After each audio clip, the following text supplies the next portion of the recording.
कहावत है, जब प्रकृति अपना रौद्र रूप दिखाती है तो इंसान की सारी ताकत बौनी पड़ जाती है। फतेहपुर की धरती आज यमुना की उफनती लहरों के सामने बेबस है। नदी का जलस्तर खतरे के निशान से 2 मीटर ऊपर जा चुका है और इसके साथ ही हजारों सपनों, मेहनत से उगाई फसलों और ग्रामीण जीवन की नींव को बहा ले गया है। ये कहानी है हिम्मत, संघर्ष और उम्मीद की, जो बाढ़ की लहरों के बीच भी जिंदा है। फतेहपुर में यमुना ने विकराल रूप धारण कर लिया है। ललौली थाना क्षेत्र सहित नदी के किनारे बसे दर्जनों गांव में बाढ़ ने जनजीवन को पूरी तरह अस्त व्यस्त कर दिया है। हजारों बीघा फसलें, जो किसानों की मेहनत और उम्मीद का प्रतीक थीं, अब पानी में डूब चुकी हैं। करीब 2 दर्जन गांव इस आपदा की चपेट में हैं, जहां लोग अपने घरों, संपत्ति और आजीविका को खोने की कगार पर हैं। ग्रामीण अर्थव्यवस्था, जो खेती और पशुपालन पर टिकी है, इस बाढ़ से बुरी तरह प्रभावित हुई है। लेकिन इस संकट में भी फतेहपुर का जिला प्रशासन पूरी ताकत से डटा हुआ है। यमुना के बढ़ते जलस्तर को देखते हुए प्रशासन अलर्ट मोड में है। कब से बाढ़ है? ये बाढ़ जो है कल से है। शाम से कल 7 बजे से यहाँ सड़क के ऊपर पानी चढ़ने लगा है। बाकी कोई सेवा का समाधान नहीं है, यहाँ कोई व्यवस्था नहीं है। और जो भी जो है आता है यहाँ जो है टोटल पलटूपुर जितने भी अधिकारी आते हैं। कौन सा कस्बा है ये? सब ये ललौली है। अच्छा, ये खास ललौली। ये कल शाम 7 बजे से रोड के ऊपर पानी आ गया है और कोई सुनने वाला नहीं है, कोई कहने वाला। टोटल जो है पलटूपुर जाता है। नहीं तो प्रशासन ने कैंप तो लगाया है? नहीं, कहीं कैंप नहीं लगा, कोई सेवा नहीं है, कोई समाधान नहीं। कहाँ कैंप लगा है? आप गए? कोई बताएगा तब तो जाएंगे पब्लिक। अब यहाँ आप देखिए जाकर, पूरे टोटल जो है पूरे मकान डूबे हुए हैं। यहाँ से लेकर वहाँ तक ट्रक अलग फंसे हैं और ट्रक अलग पलट गए हैं। यहाँ आबादी कितनी है लगभग जो बाढ़ से प्रभावित? आबादी 1.25 लाख के ऊपर है। क्या नाम है आपका? मेरा फारूक खान नाम है।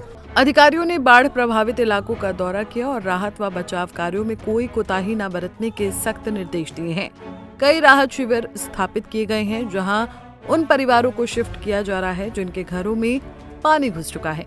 न केवल इंसानों बल्कि मवेशियों के लिए भी चारा और सुरक्षित स्थानों का प्रबंध किया जा रहा है। बाढ़ का असर केवल गाँवों तक सीमित नहीं है।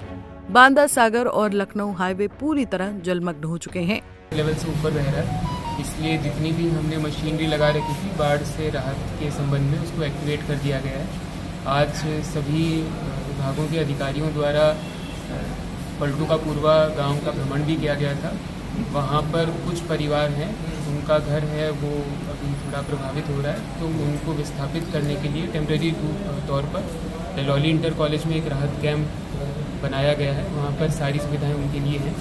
इसी प्रकार से कुछ अन्य गांव भी हैं, जैसे कि खागा तहसील में महावतपुर एसहट है और सदर तहसील में भी 2-3 गांव हैं जहां पर पानी का स्तर थोड़ा सा बढ़ा है। तो वहां पे भी हमने ये निर्देश दिए हैं कि इन सभी प्रभावित गांवों में जो राजस्व के कर्मचारी हैं और जो ग्राम विकास के कर्मचारी हैं, वो रोस्टर बनाकर परमानेंटली कैंप करें, वहीं पर रहें, वहाँ के लोगों से संपर्क में रहें।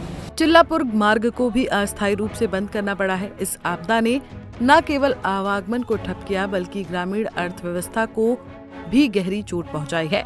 किसानों की फसलें, दुकानदारों का व्यापार और दिहाड़ी मजदूरों की रोजी रोटी, सब कुछ इस बाढ़ की भेंट चढ़ गया है।